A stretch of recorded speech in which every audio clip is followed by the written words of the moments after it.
자, 옆에 있는 우리 또 인사합시다. 이렇게 한번 우리 인사해 봅시다. 1년 동안 주일 예배 승리합시다. 무슨 말인지 알죠? 예, 주일날 빠지지 말고 예배 잘 드리자는 얘기입니다. 예, 그래야죠.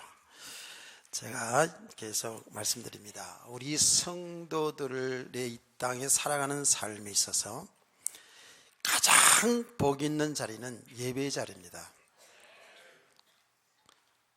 제가 여러분 예배 생활 잘하라고 강요해서 하는 게 아니에요. 하나님 말씀하지 않았습니까? 하나님은 예배 드리는 곳에 강림하여 복을 주겠다 약속했어요. 이게 얼마나 놀라운 일인지 모릅니다. 하나님은 지금 저와 여러분의 예배를 받으시거든요. 여러분 영육간의 풍성한 은혜를 하나님이 부어주시는 줄로 믿습니다.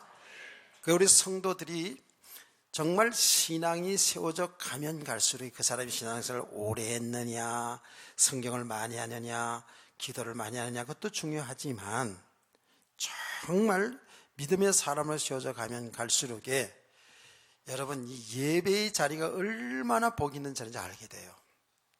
가장 삶의 우선순위가 예배 자리입니다.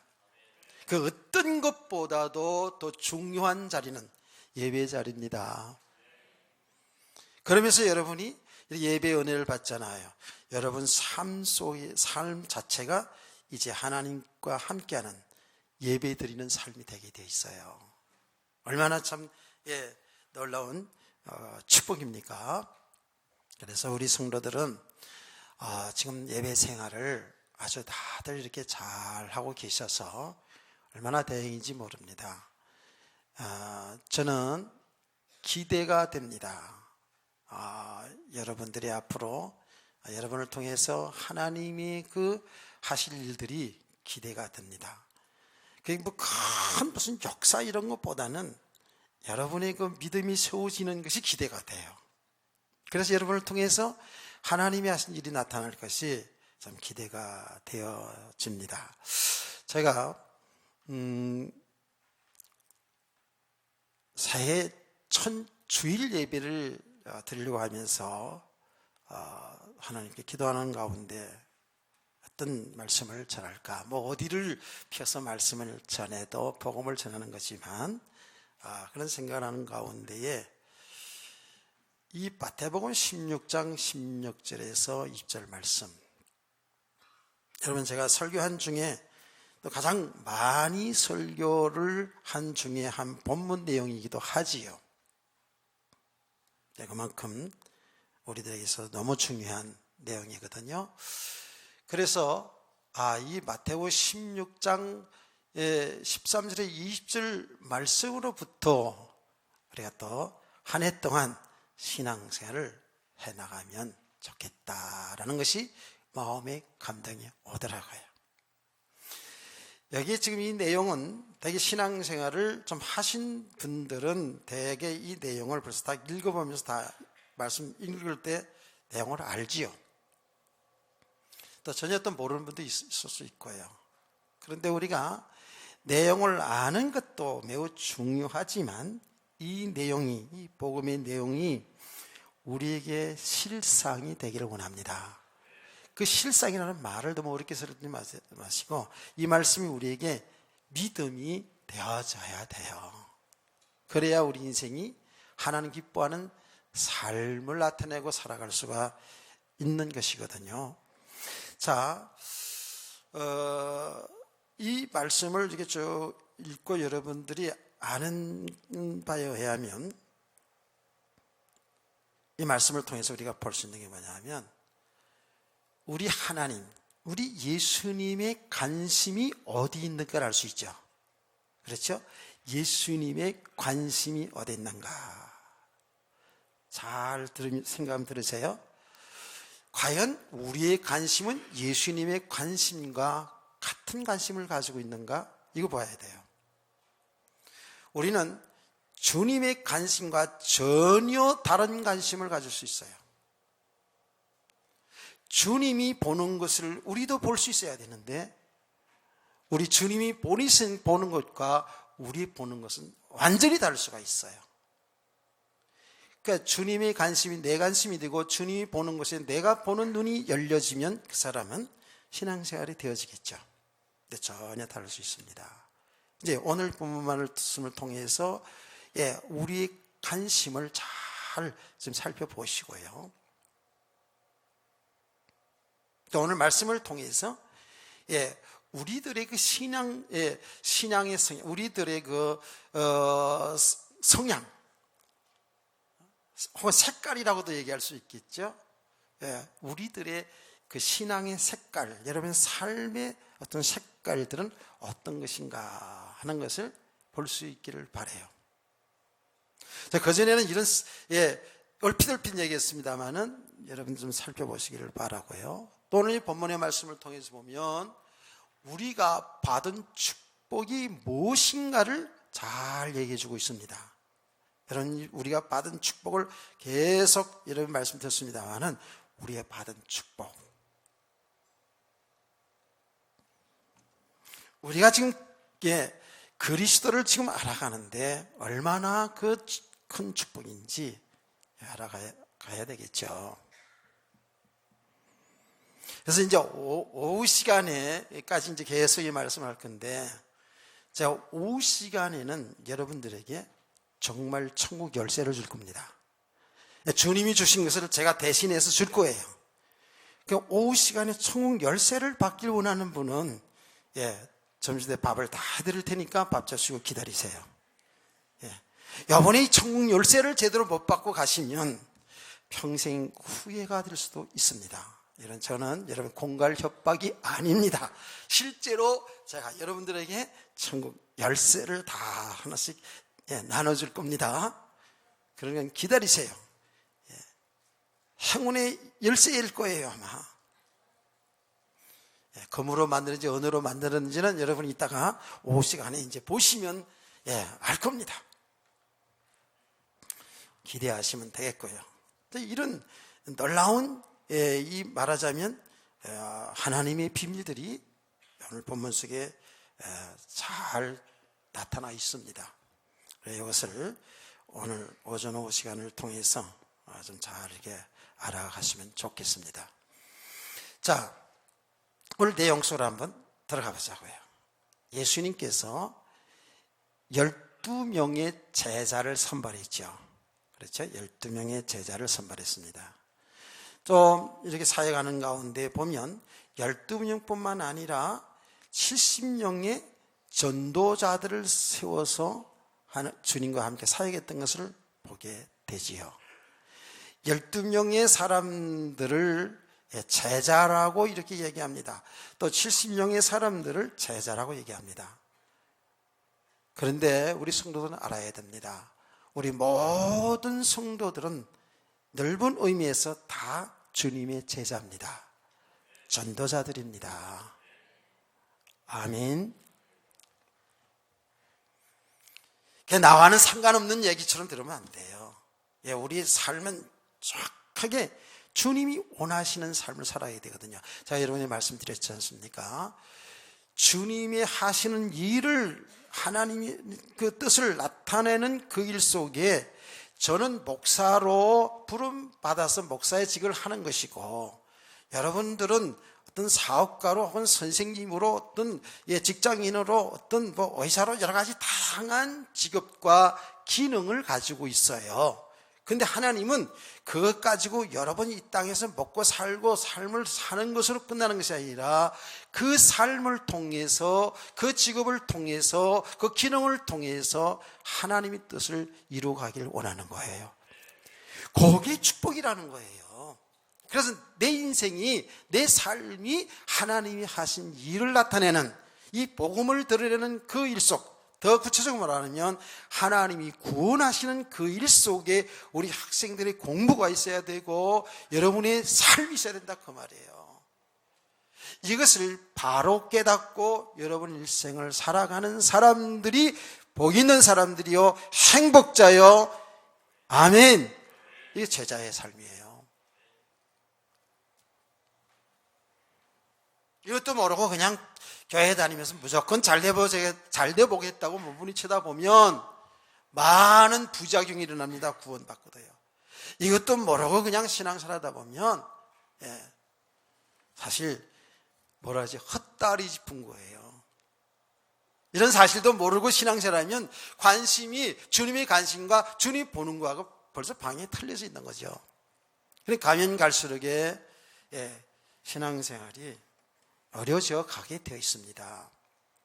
그래서 우리는 모두 다 우리는 하나님의 일꾼들, 하나님의 백성들이며 제자들.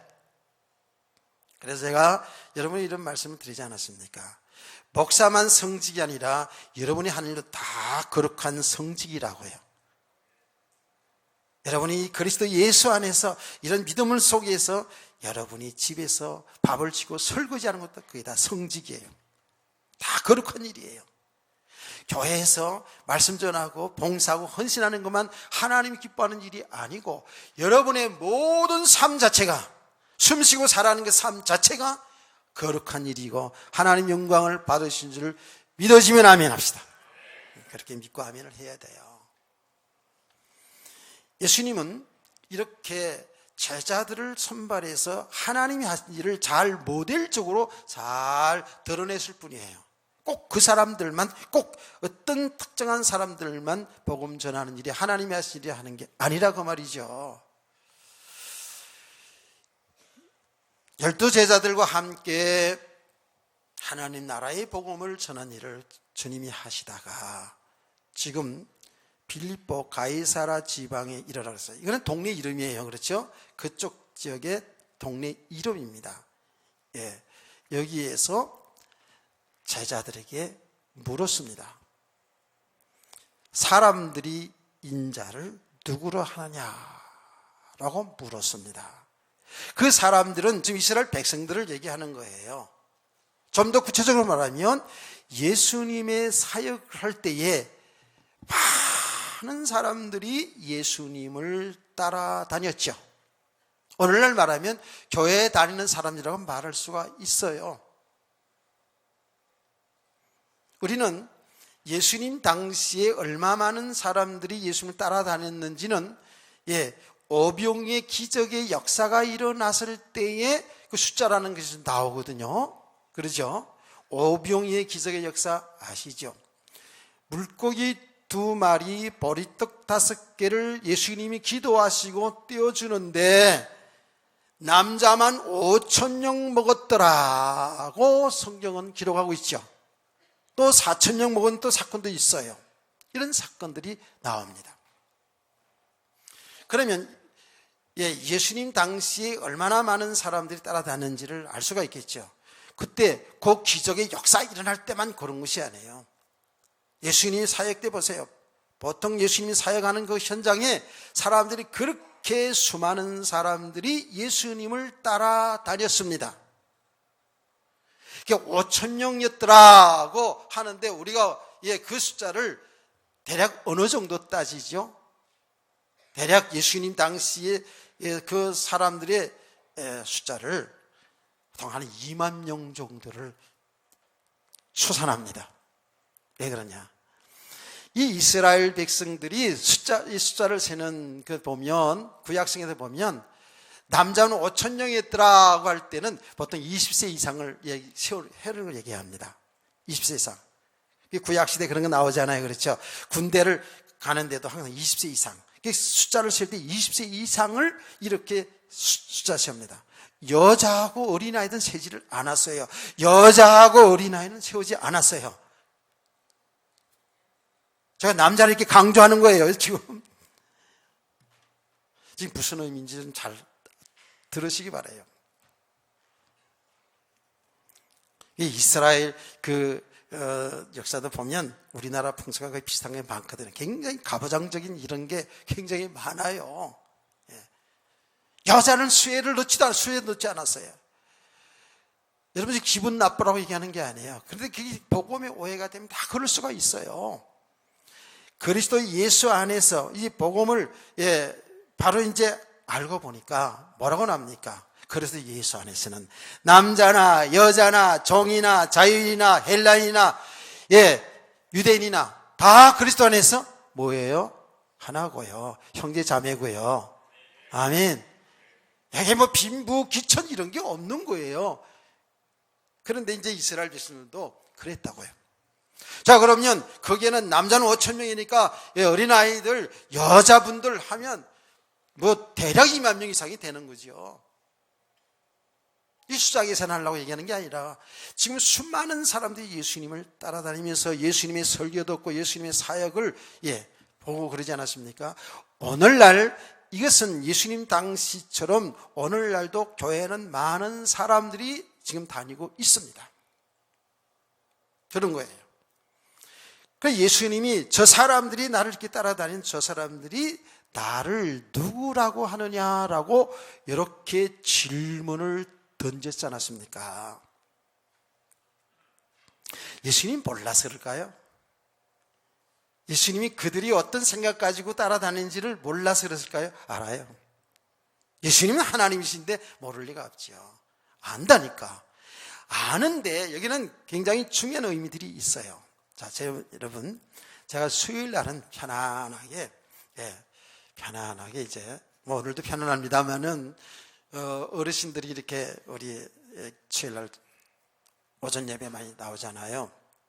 그래서 오전 예배 때에 주로 제가 질문을 이렇게 던져요. 질문을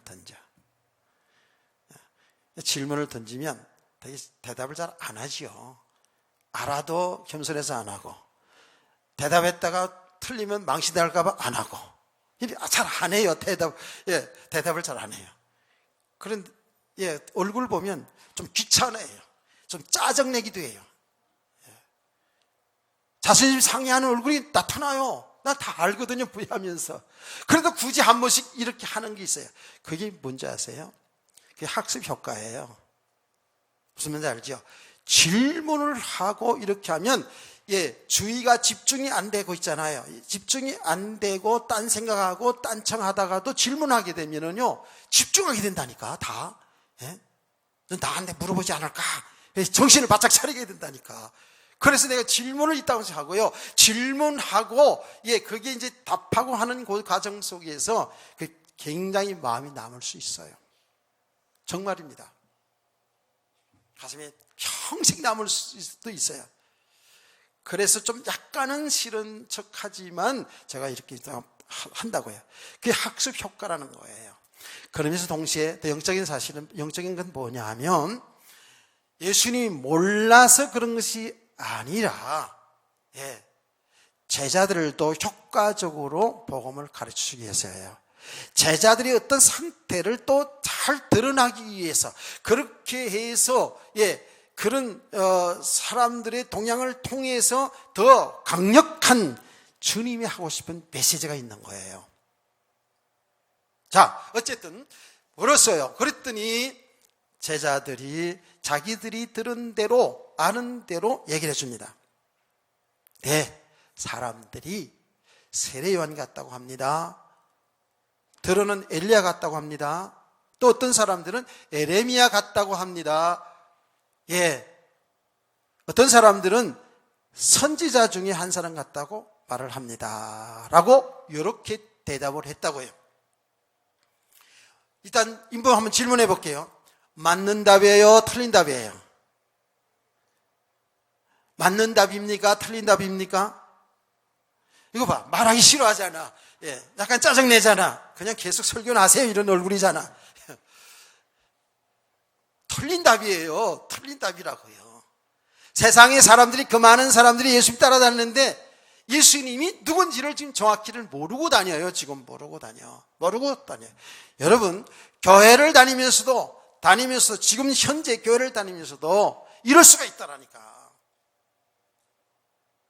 정확하게 예수님이 누군지를 모르고 교회를 다닐 수가 있어요. 교회 다니면 얼마든지 다닐 수 있으니까. 다닐 수 있다니까. 그러면 세례 요한 같다, 엘리야 같다, 에레미야 같다, 선지자 중에 한 사람 같다라는 그런 것이 뭐예요? 여러분은 많이 들어서 알잖아요.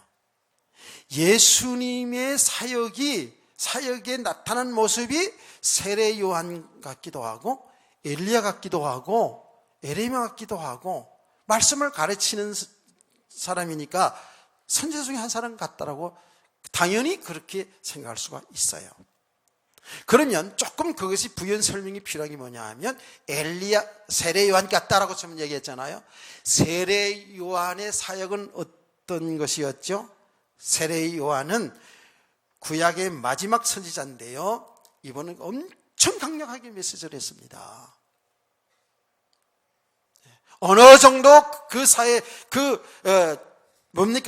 사회를 향해서, 정치하는 사람을 향해서 어느 정도 강력하게 이야기를 했냐 하면, 임금한테도요, 대통령한테도요, 대통령이 잘못하고 있었잖아요. 대통령이 그 당시 왕이 헤롯 왕이죠. 헤롯 왕이 잘못 살고 있었어요. 그대로 책망하는 거예요. 헤롯 왕이 자기 동생 여자를 뺏어서 살았잖아요. 그러니까 그 얼마나 책망했습니까? 그러니까 왕인데 그래 버리니까 이 왕이 가만두겠어요? 베로다가 베로다가 세례 요한을 죽여버리잖아요.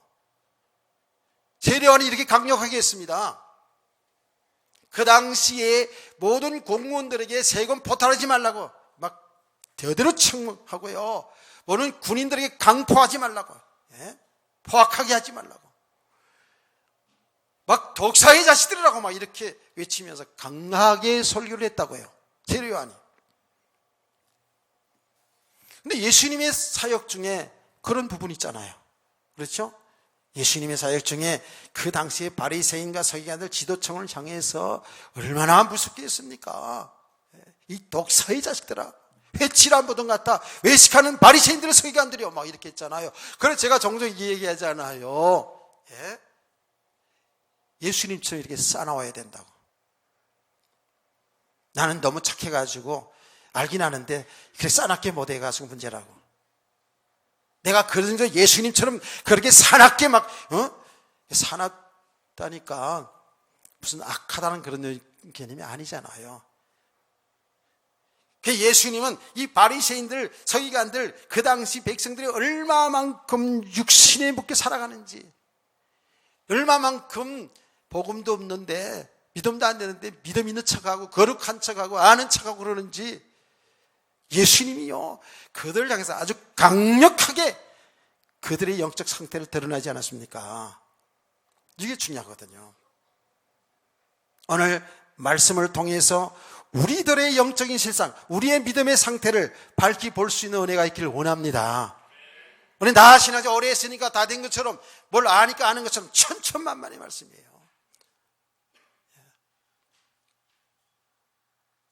제가 지금 목회를 시절에 이 세계 들어온 지도 지금 목회 세계로 들어온 지도 40년에 가까우잖아요. 그런데요, 하나님의 은혜로 지금 조금씩 이 세계를 알아가는데요, 이 가면 갈수록, 신앙이 하면 할수록이에요. 이 어마어마한 세계거든요. 사람들이요, 정말 너무나도 이 어마어마한 축복 다 받아놓고도요, 믿음 없어 못 누리는 모습 보게 자꾸 보여지거든요. 그럼에도 불구하고 믿음 있는 척하고 좀 아는 척하고요, 이런 모습을 보면은요, 욕이 막 정말 하고 싶은 마음, 안타까운 마음, 이런 것들이 있다니까. 근데 예수님은 그 지도층에 있는 사람들을 볼 때 너무너무 복음이 안 됐을 뿐만 아니라 사람들까지 길을 막고 있잖아요. 얼마나 강팍했으면, 얼마나 사람들이 어둠에 있었으면 예수님이 그렇게 강력하게 어느 정도의 이 독사의 자식들아 막 그러면서 회치란 무덤 같다고, 외식하는 바리새인들이 막 이렇게 강력한 메시지를 했다고요. 그러니까 사람들이, 그런 부분을 본 사람들은 예수님이 세례 요한 같다 이렇게 한 거예요.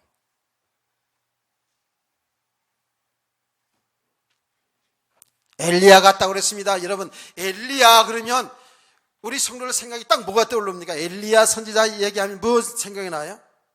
엘리야 선지자 그러면 제가 대답할게요. 산이 생각납니다. 제주도 한라산 백두산이 아니라 갈멜산이 딱 떠오를 거예요, 분명히.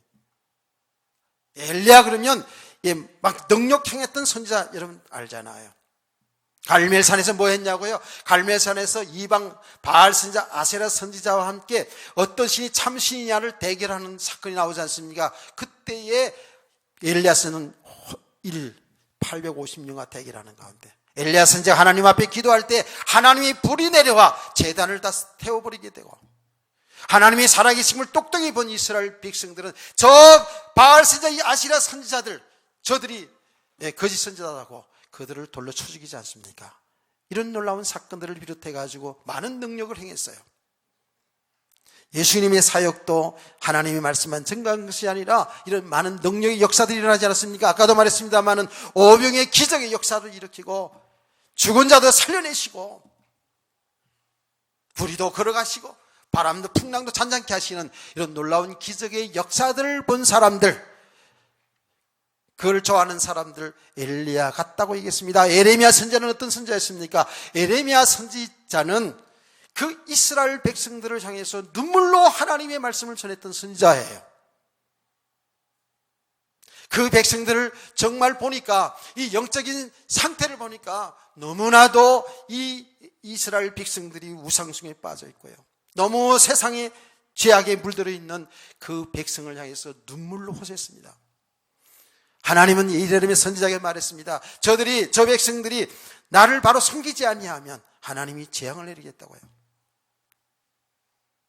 그래서 예레미야 선지자는 바벨론이 앞으로 쳐들어올 것이다 이제 이러면서 그들에게 눈물로 호소했다고요. 많은 고난을 겪죠. 친바벨론 파로 몰려가지고 엄청나게 감옥도 가고 고난당하는 선지자가 예레미야 선지자였어요. 많은 핍박을 받았어요. 사람들이 예수님을 향해서 예레미야 선지자 같다라는 말이 뭡니까? 바로 예수님은 그렇게 강력하게 말씀을 전하기도 했습니다마는 그 백성들이 이 영적인 비밀을 알지 못해서, 이 복음의 비밀을 알지 못해서 방황하고 그렇게 영육간의 고통을 당하는 그 백성을 향해서 눈물을 흘리지 않았습니까? 눈물을 흘렸어요. 애통하는 눈물을 흘렸습니다. 민망히 여겼습니다. 저들의 율이 방황하는구나, 정말 출소할 일꾼이 필요하구나 이러면서 예수님은 민망히 여기고 눈물을 흘리지 않았습니까? 그런 부분을 본 사람들은 에레미야 선지자 같다고 말했습니다. 예수님은 당연히 하나님의 뜻을, 하나님의 말씀을 전했어요. 백성들에게. 선지자들이 하는 일이 뭐였습니까? 하나님의 말씀을 백성들에게 전하는 사람이 선지자였잖아요. 그러니까 당연히 구약의 옛 선지자들 중에, 그런 선지자들 중에 한 사람이 아니겠느냐. 누가복음에 보면 같은 내용이 나오면 똑같은 내용이, 그런 내용이 나와요. 옛 선지자들 중에 한 사람 같다 이렇게 표현을 합니다. 비슷하지만 다 틀렸습니다. 오늘 우리는 이 말씀을 너무 잘 알고 있는 내용이에요. 그때 예수님은 제자들에게 너희들은 나를 누구라느냐 하고 질문했습니다. 그때 예수님의 제자 시몬이죠. 그렇죠. 시몬. 제자 이름입니다. 시몬이 변해서 이제 예수님이 베드로라고 이름을 다시 지었죠. 시몬이 대답합니다. 주는 그리스도시요 살아계신 하나님의 아들이십니다. 자, 여러분이 한번 같이 고백해 볼까요? 시작.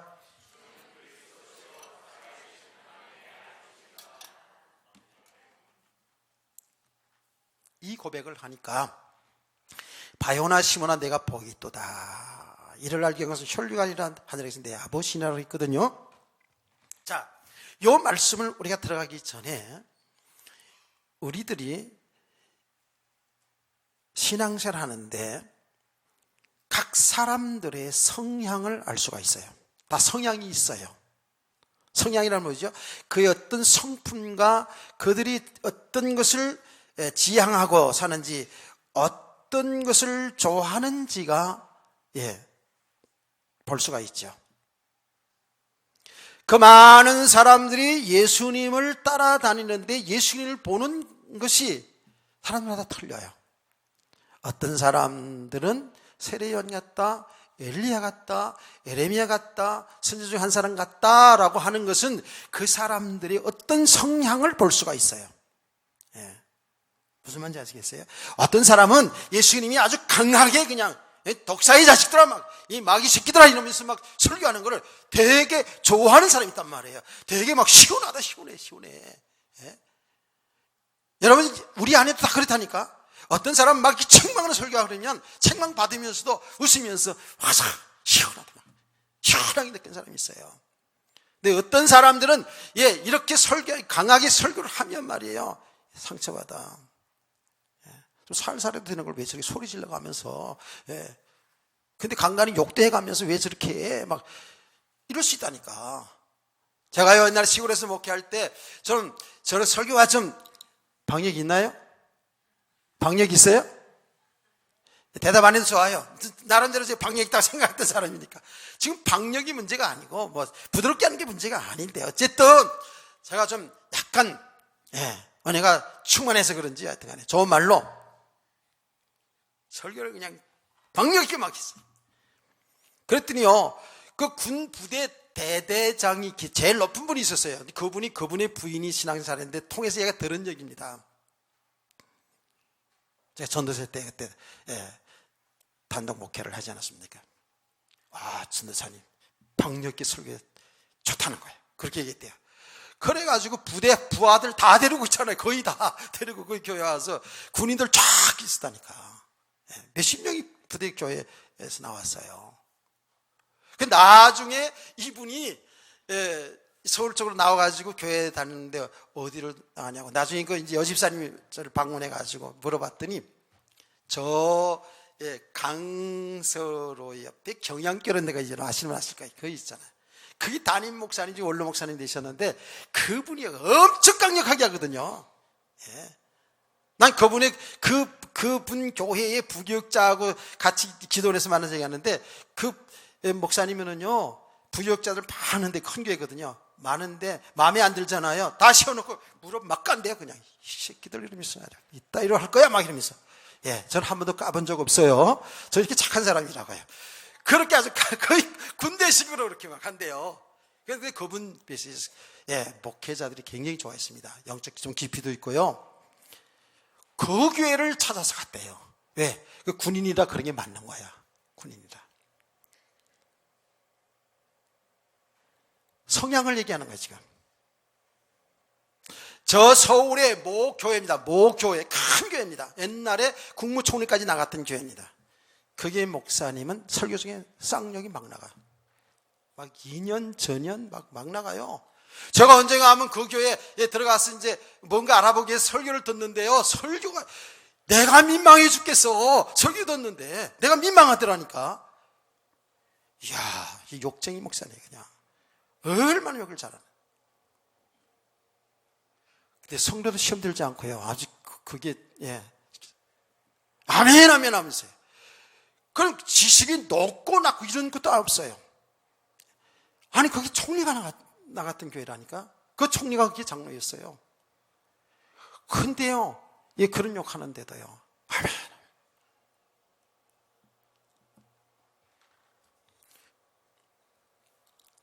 글쎄 제가 그런 수준으로 욕을 한다면 글쎄 여기서 얼마나 남아있을까 그것도 궁금하긴 해. 근데 그렇게 강력하게 말이죠 하는 메시지를 좋아하는 성향의 사람들이 있다니까. 반대로 에레미야처럼 아주 눈물로 부드럽게 말이죠. 에레미야 그렇다고 해서 부드럽게 설교한 건 아니겠지만 하여튼 에레미야 선자 그러면 굉장히 그 사랑이 많으신 분 이런 게 이미지가 와요. 정말 박애주의자 막 이런 이미지가 와요. 그런 것도 좋아하는 사람이 있어요.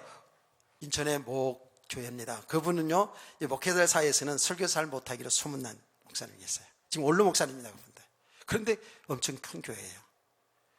다 이제 우리 목사님들이 왜 그렇게 거기는 사람들이 많이 오냐? 그분은 설교는 잘 못하지만 그렇게 위로를 잘하고 애정표도 잘하고 성도들에게 그렇게 살갑게 잘한다네. 전 잘 못하잖아요, 그렇죠? 아주 살갑게 잘한대요.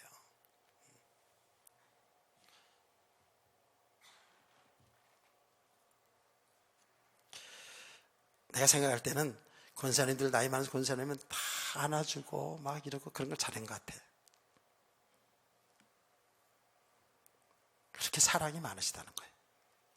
그래 그냥 사람들이 이렇게 온다는 거죠. 위로를 받고 싶은 것이 말하자면 대리만족이라 할까요?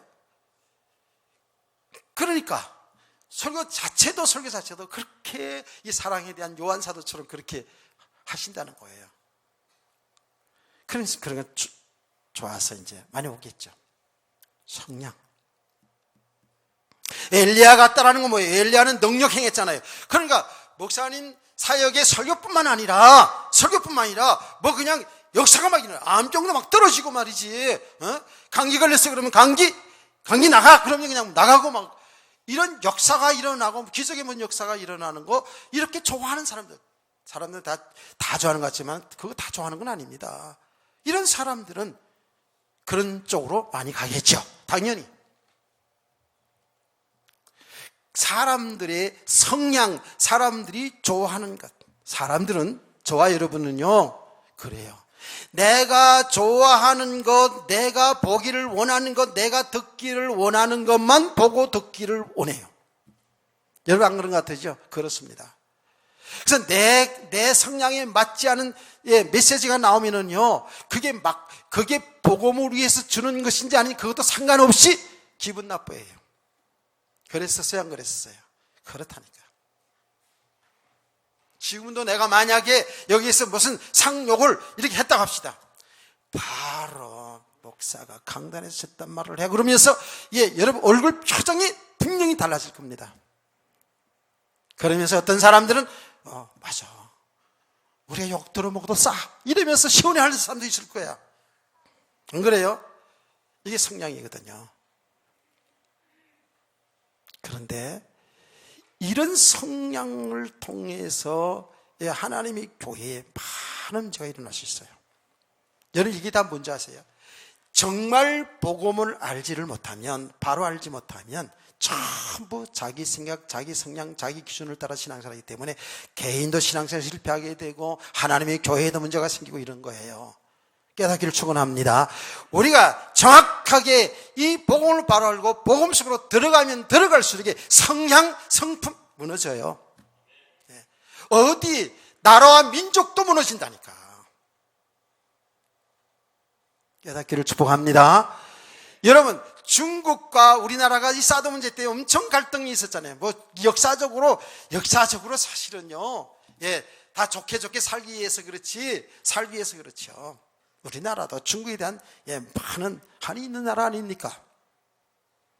사드 문제 때문에 그냥 갈등이 가는데도 제가 그때 방콕 가서 한참 갈등하는 속에서 방콕 신학교에 중국 사람들 왔잖아요. 거기는 완전히 하나야. 한국 사람이고 중국 사람이 서로 엉켜가지고 은혜 받고 서로 만나면 니하오 그러면서 그냥. 그러니까 복음 안에서 그리스도 예수 안에서는 국가도 초월하는 거예요. 민족도 초월하는 거예요. 성향이 무슨 문제가 되겠어요? 그런데 복음이 안 되면 있잖아요. 이런 성향, 여러분의 그 성향이 또 기준일 수도 있잖아요. 이것 때문에요 하나님의 교회에 어지럽힙니다.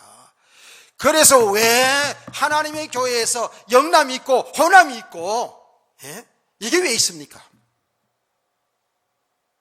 왜 교회 안에서 배운 사람과 못 배운 사람이 이게 갈라집니까? 어느 교회는 자기네 그 교회는요 전부 다 학부 출신이라고 90몇 프로가 대학 출신이라고 자랑하기도 합니다. 그게 무슨 자랑이에요? 여러분요 이렇다니까. 어떤 데서는 또 배움이 없고 가진 게 없기 때문에 부자들 배운 사람이면 거부하고 하나가 안 된다니까. 이렇게 이게 심각한 일이에요. 지금 왜 그렇다고요? 지금 복음을 몰라서 그래요. 예수님이 누군지를 몰라서 그래요. 지식은 알아도 실제로 그분이 내 믿음이 되지 않은 만큼은요 이런 것들이 교회 속에 계속 일어나는 거예요. 결국 어떻게 됩니까? 결국은 주님을 대적하는 일로 나타나잖아요. 깨닫기를 축원합니다.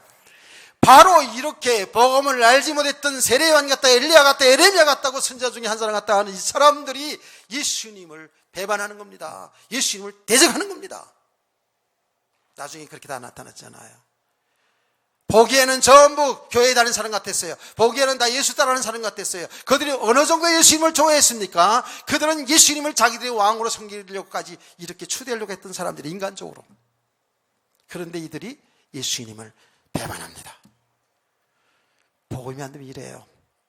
예수님이 누군지를 바로 알지 못하면, 예수님이 바로 믿음이 들어가지 아니하면 우리도 전부 내가 좋아하는 것, 내 문제 해결하는 것 때문에 내 성향 따라서 이렇게 교회를 다니다가 그야말로 일생을 실패하는 경우가 얼마나 많은지 모릅니다. 여러분 정말 잘 깨달아야 할 길을 주의 예수 이름으로 축원합니다. 저는 그리스도시고 살아계신 하나님 아들입니다. 그 말이 뭡니까? 예수님이 그리스도라는 거예요. 그리스도라는 말이 뭐라 그랬죠? 그리스도라는 말은 구약의 히브리어로는 메시아라는 뜻이에요. 헬라어로는 그리스도라는 뜻이거든요. 그 말이 뭐예요? 그리스도. 예수님이 그리스도시다라는 말은 그 예수님이 우리 인간을 구원하실 구원자라는 뜻이에요. 구원자, 구세주. 아멘. 우리 성탄 때 불렀잖아요. 기쁘다 구주 오셨네. 우리 인간 멸망당 인간을 구원하실 그리스도라는 거예요. 구세주라는 뜻이 아닙니까? 그러면 그리스도라는 것을 우리가 잘 알아야 되죠. 그래서 항상 그리스도와 얘기할 때 이런 이야기가 연결돼서 얘기를 합니다. 그리스도라는 그 단어의 의미는 기름 부음 받은 자다. 기름을 부음 받은 자다. 기름 부음 받는 것이 뭐냐? 하나님의 사람으로 구별하는 것이 기름 부음 받은 자. 하나님의 종으로 구별하는 것이 기름 부음 받은 자라는 거예요. 그래서 구약 시대에는 기름 부음 받은 사람이 세 직분이 있다 그랬죠. 그 첫째는 선지자요, 둘째는 제사장이요, 세 번째는 왕입니다. 아멘. 이게 순서가 있는 게 아니라 첫째는 왕이요, 둘째는 제사장이요, 셋째는 선지자. 이게 순서가 있는 것이 아니라 세 직분에게는 기름을 부었어요. 기름. 실제로 그 직분되는 사람에게는 공회에서 감람료 기름을 부었어요. 그래서 하나님이 구별하는 의식을 줬잖아요. 그러면 선지자는 뭐예요? 선지자는 하나님의 뜻을, 하나님의 말씀을 백성들에게 전해주는 자예요. 하나님은 선지자에게 하나님의 뜻을, 하나님의 말씀을 주어서 그 선지자로 하여금 백성들에게 하나님의 말씀을 가감없이 정확하게 담대하게 전하게 하시는 분이 선지자예요. 그럼 예수님이 뭐예요? 하나님 뜻을 바로 전하는 선지자라는 뜻이죠. 그렇죠. 정확하게 예수님은 말했습니다. 나는 내 자의로 말하는 게 하나도 없다. 하나님의 뜻을 전한다 그랬어요. 예수님이 그랬었어요. 제사장이 뭡니까? 제사장은 말하자면 제사를 집례하는 사람, 대표자들 아닙니까? 제사장. 제사의 핵심이 뭐라 그랬어요? 제사의 핵심이 뭐예요? 죄 제사를 드렸어요. 구약시대에. 구약시대 제사의 핵심은 죄 문제 해결입니다. 죄 문제를 해결해야지만이 하나님 축복을 드리는 거 아닙니까? 그래서 구약시대는 수많은 짐승들이 피 흘려 죽었단 말이에요. 그 짐승들이 뭐라고요? 아무 죄가 없는 짐승들이 피 흘려 죽는 것은 바로 아무 죄가 없는 우리 예수님이 우리 죄를 대해서 십자가에 피 흘려 죽으시는 것, 그것을 가르쳐주고 있다고 말씀했죠. 믿으시면 아멘. 좀 빨라집니다. 지금 빨라져요. 할 것은 좀 있어요. 많아서. 정신 차리세요. 죄 문제 해결. 그래서 예수님은 뭐예요? 제사장인데 대제사장이라 하지 않습니까? 예수님. 왕이 뭐라고요? 왕은 백성들을 다스리는 권세를 주었어요. 다스리는 이런 권세를 주었어요. 그래서 우리는 지금 수요일날 지금 사무엘상하 11기 지금 들어가면서 계속 보지 않습니까? 왕을 씌워서 이스라엘 백성을 하나님 말씀 다스리게 합니다. 그래서 왕이 하나님 말씀대로 하나님 뜻대로 하나님 백성들을 잘 섬길 때 굉장히 부강하고 평안한 나라가 이루어졌어요. 그 모습이 뭐라고요? 만왕의 왕이신 예수 그리스도. 아멘. 그 왕을 통해서 만왕의 왕이신 예수 그리스도를 그림자로 보여줬어요. 그래서 그 그리스도의 통치를 받는 사람들, 그리스도의 말씀 따라 사는 사람들이 이 땅에서도 하나님 나라의 복을 누리게 될 줄 믿습니다. 그게 다 그림자예요. 그런데 구약시대도 말했던 선지자요 제사장이요 왕이었던 그 그리스도가 누구냐? 예수님이 그리스도라는 거예요. 믿기를 여러분 축원합니다. 그러면 그거는 제자들뿐만 아니라 선지자 제사장 왕뿐만 아니라 저와 여러분이 기름 부음 받은 자인 줄 믿으세요. 저와 여러분이 그 축복을 받았다니까. 예. 이게 얼마나 놀랍고 큰 축복이에요. 구약시대 선지자 제사장 왕뿐이 아니라 저와 여러분이 지금 기름 부음 받은 자. 그래서 저와 여러분을 뭐라고 얘기합니까? 성도라고 합니다. 거룩할 성 무리도자, 거룩한 무리들이에요. 저와 여러분이. 하나님이 우리를 이렇게 거룩하게 구별해 놓았다고요. 아멘. 어떻게? 성령의 기름 부음을 주신 거예요. 여러분, 성령의 역사를 통해서 예수를 믿게 하신 거예요. 그래서 저와 여러분은 성령의 기름 부음 받은 자인 줄 믿으시면 아멘 하시기 바랍니다. 감람류 부음 받은 기름 부음이 아니라 그건 다 그림자예요. 감람류 그 기름은 성령의 역사를 가르치고 있거든요. 그래서 이미 성령으로 기름 부음 받은 자. 그래서 저와 여러분은 어떤 사람이냐? 선지자요, 제사장이요, 왕입니다. 그래서 베드로 사도는 우리를 왕같은 제사장이라고 얘기합니다. 이렇게 신분이 어마어마한 축복받은 사람들이에요.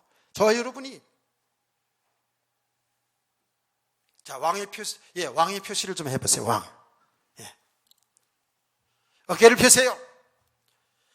그러니까 우리가 이 축복을, 이 어마어마한 축복을 다 받아놓고도요, 이 축복을 모르고 알아도 못 누리고 이렇잖아요, 지금요.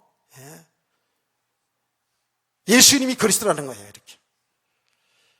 저와 여러분이, 예수 믿는 저와 여러분이 이런 어마어마한 축복을 받은 줄로 믿으시고 아멘 합시다.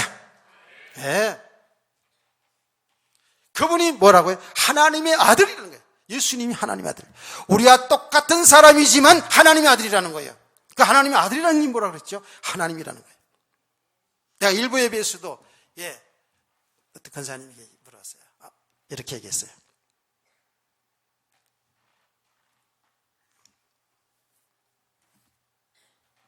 아들 이름 대면서, 아들 이름 대면서 제가 얘기했어요.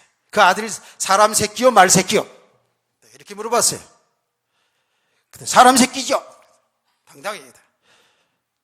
그렇게 대답 당연하죠. 그러면 하나님의 아들이라는 것은 곧 뭐예요? 하나님이라는 거예요. 본질적으로 하나님이에요. 참, 이 얼마나 놀라운 일이고 신비한 일이냐고요. 하나님이 인간으로 오신 분이 누구예요? 예수 그리스도예요. 아멘. 삼위일체 하나님을 우리가 바로 알고 믿어야 된다 그랬지 않습니까? 예수 그리스도가 똑같은 우리의 사람이 100% 사람인데 그분은 100% 하나님이라는 거예요. 이게 하나님의 복음의 비밀이에요. 그래서 예수님이 그리스도시고 우리의 구세주가 되시고 그분이 곧 하나님이라는 거예요. 아멘. 이렇게 베드로가요 이렇게 정확하게 고백을 했어요. 그랬더니 바요나 시므나 내가 복이 있도다 그랬어요. 그래서 복 받은 사람은 어떤 사람? 예수 그리스도 믿는 사람들이에요. 우리는 복을 갖다가 자꾸만 육신의 복을 얘기하는데 여러분 육신의 삶의 복, 맞지요? 근데 성경에서 말하는 그 진짜 복이 뭐냐? 생명입니다, 생명. 제가 그래서 창세기를 하면서 창세기 12장에 하나님께서 아브라함에게 너는 복에 권해들지라 너를 통해서 천하 만민이 복을 얻으리라 하는 그 복은 육신의 어떤 축복 이걸 얘기하는 게 아니라 생명이라는 단어에 그게 생명의 복을 얻는다는 거예요. 천하 만민을 너를 통해서. 그 말이 뭐죠? 내 씨를 통해서 말입니다. 그 씨가 예수 그리스도 아닙니까? 예수 그리스도를 통해서 생명 얻는 것이 복인 줄 믿으세요. 근데 이걸 갖다가 복음을 얼마나 애국되게 전하냐 하면 우리는 아브라함처럼 하나님 말씀이 순종하여 살면 하나님의 경외에 헌신하고 살면 하나님께서 아브라함처럼 물질의 축복 거부가 된다. 이렇게 한다. 나타날 모습 그거 맞아요. 그렇게만 전하면 안 돼요. 그게 바로 왜곡된 복음이에요. 사람들이 얼마나 신나겠습니까? 그래요. 하나님 잘 믿으면서 하나님 말씀대로 살면 그렇게 아브라함처럼 거부가 되는구나. 그리고 열심히 하지 않겠습니까? 그렇게 되면 돼도 문제가 안 돼도 문제가 된다 그랬죠. 예. 그렇습니다. 속는 거거든요, 사실은 알고 보면. 여러분 모든 육신의 축복이 뭐예요? 하나님이 하시는 일을 나타내는 것 때문에 축복이 있는 거예요.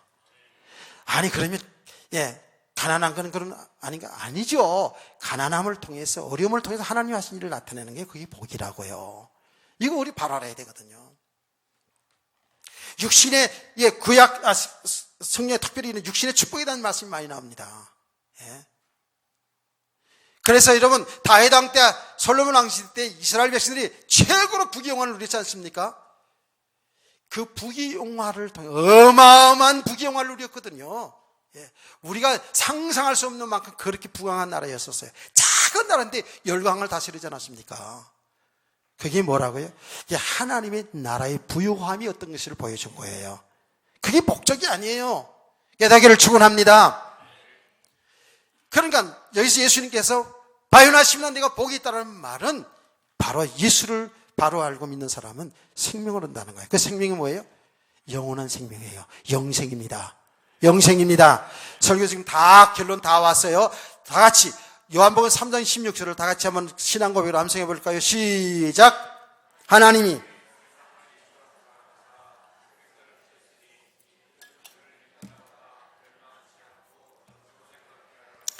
아멘. 예수 믿는 사람들에는 영원한 생명을 복을 준다는 겁니다. 영원한 생명.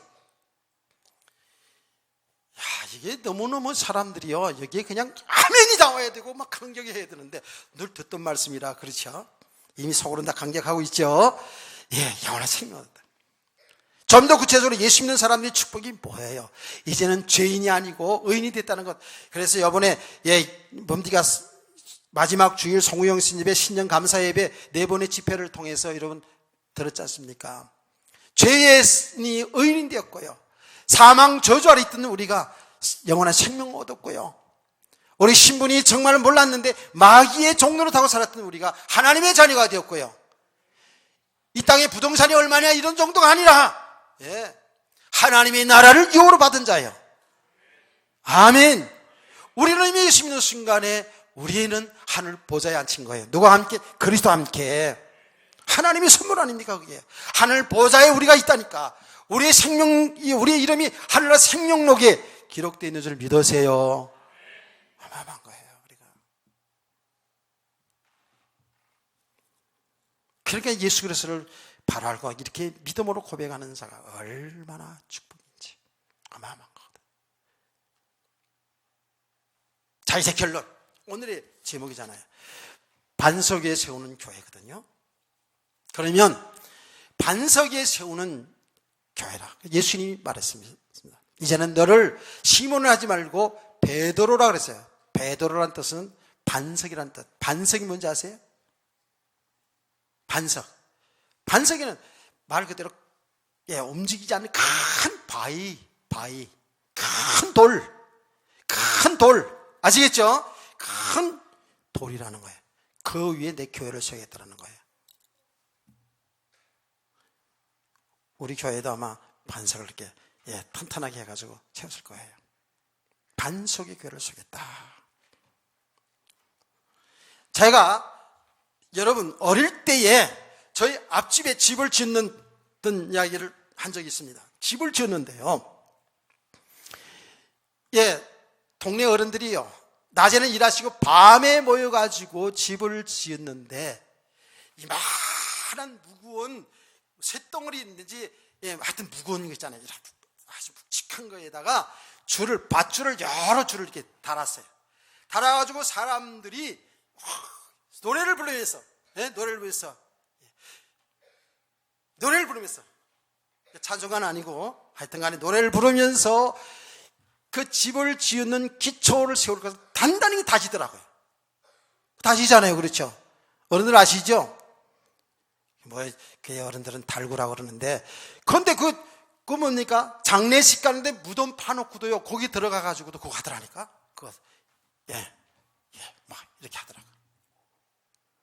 밤새도록 다지고 또 다지고 그 이튿날 또 모여서 또 다지고 이러더라고요. 그게 집안을 튼튼하게 집안을 튼튼하게 하고 그 위에다가 뭐냐면 주춧돌, 기둥실 주춧돌을 거기다 놓더라고요. 그리고 그 위에 기둥을 세워놓은 것을 제가 어릴 때 초등학교 다닐 때 자세하게 왜 저 사람들 이렇게 노래하고 떠드나고 봤더니 집 지으려고 그렇게 하더라고요. 그래서 무너지지 않게 튼튼하게 비바람이 불어도 무너지지 않게 튼튼하게 기초를 그렇게 탄탄하게 기반을 쌓았고 거기다가 돌을 세우고 거기다가 기둥을 세워 집을 세우더라고요. 무슨 말인지 아시겠죠? 반석 위에 내 교회를 세우리니 하는 그 말이 뭡니까? 반석은 뜻은 돌이에요. 그런데 그 돌은 누구를 얘기하는 거예요? 돌은 누구를 얘기한다고요? 그리스도입니다. 제 얘기가 아니고 성경에서 그렇게 하잖아요.